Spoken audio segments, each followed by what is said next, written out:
fait ka kuma damadaw fo bamanankan la bon i b'a fɔ kɔrɔbɔrɔw b'a fɔ hali n'a mɛnna n'a ye bamanankan fɔ i b'a dɔn tigitigi k'a ma mɔ bamanankan sira la quoi c'est comme u ko n'i ye yiri ta n'i y'a bila ji kɔnɔ hali n'a mɛnna a tɛ se ka kɛ bama ye mais l'avantage de bamanankan c'est que pour eux l'essentiel c'est de comprendre donc dɔ bɛ yɛlɛ dɔgɔnɔw bɛ yɛlɛ kulibaliw bɛ yɛlɛ mais a ye tulo majɛ dɔrɔn kan ne bɛ min fɔ a ka se ka faamu n b'a dɔn ka bɔ na o kɔni a bɛ sɔn ma donc u ye minisiri fo min bɛ n kɛrɛfɛ le ministre de la culture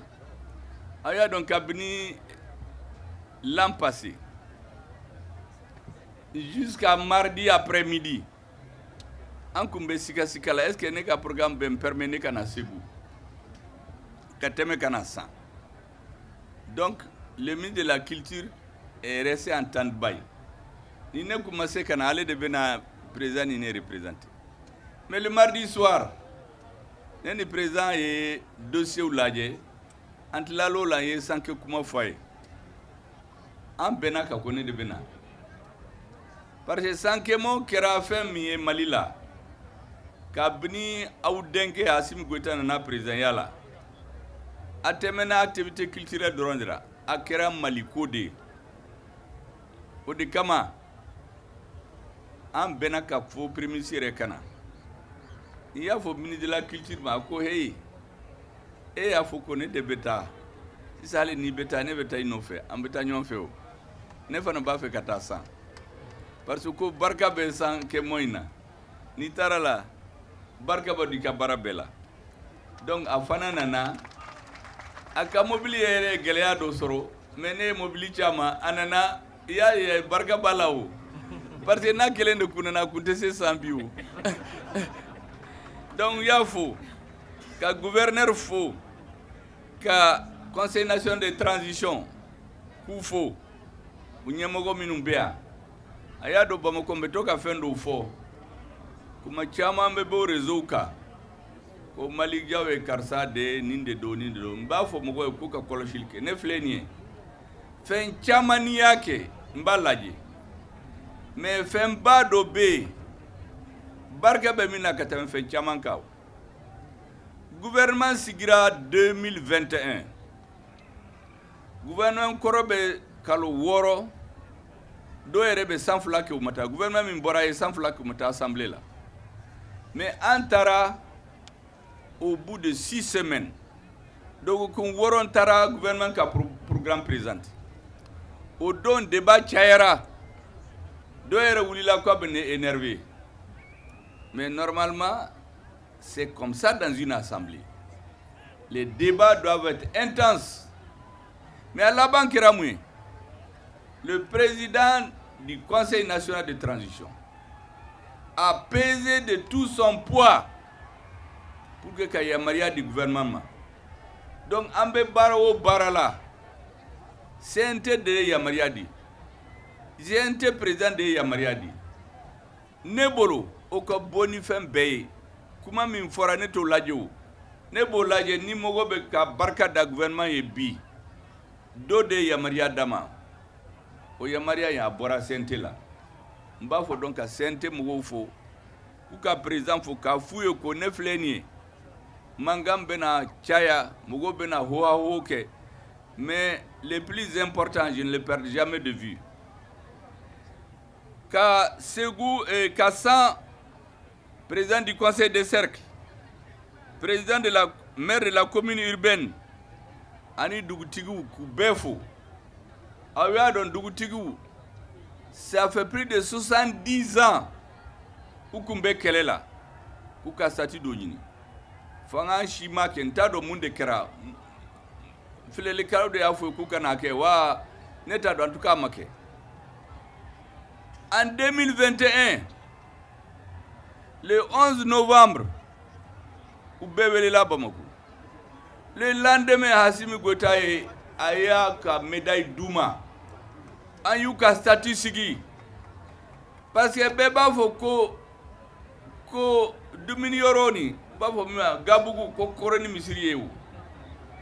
Donc le village commence par le chef de village. Si ça n'y tara yoro yoro la, buka médaille do ou fiere de bene jo. Iba do ki nana dugumi la parce duguti dana ikumbe. Donc au barkaï,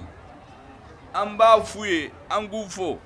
Hali nyoron fleni, nyoro shifikein. Beba donc ko afa ma kamanta do franc. Afa tubabu ya taka latunu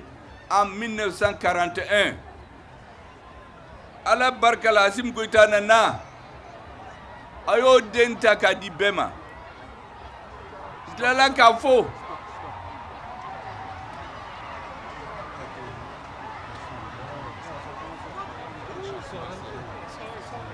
Como go commencera. Mais comment do ben fait kafo au kafamu. Parce que adoranda. Ko ka sankau fo. Aka duawu kanga soldat ye. Now yaye ambeya. Ambe réunion laye.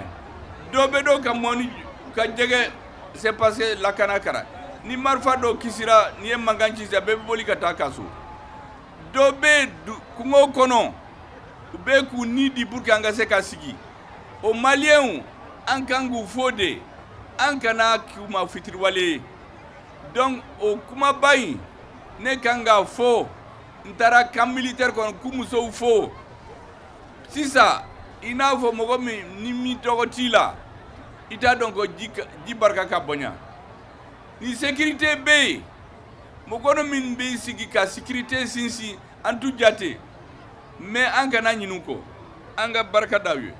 yewele wele kambla kata sankawe ube yoro wo yoro la bien kono ku tege joma ku kana ni na folo ni femere ku ka jamana injo pour que sanka ke jamana baye malikono yo fo nyoro fana abe sanflabo katila ka fo ka ke douauke anga soldat su nebe sego ka dongodo ay douauke douau ni ala de be bogo kishi ala ku kishi ka se nga lakana anga sécurité ka sinsi c'est la première des choses na utara yoro mina lakana te bi ute foila ubafe uni dronge ka kishi o kofe o be dumuni de nyini utise ka tulonge ke utise ka foike donc mogo mimbe barake ala kan kishola kan lakana on ne va jamais les oublier dans l'histoire du Mali yani samba kele anga soda su togo be fo ko famu nebo fo yoro bela do ere bafu kambe ka soda su ton ku yere ko ku je ku mogoye mais jamana minna soda su te bonya jamana intitani donc ayoka che faru bonya ayoka douau ke ala ka barka donga jamana la kuma baw minum be fe ka fawye ode ni kuma chamambe ne ba to bla comme ça parce que koroboro minum kera bobo ya utse ka koroboro ka fo ba toge mayga me ute koroboro ka fo ba fe kata jege de mine jikono dombe kuma dayan ukase kata jida ube kera bobo ni bamanawe abe fo mayga me mayga do drone de bula ne bute ukata jege do aketo bala sali ala mamadou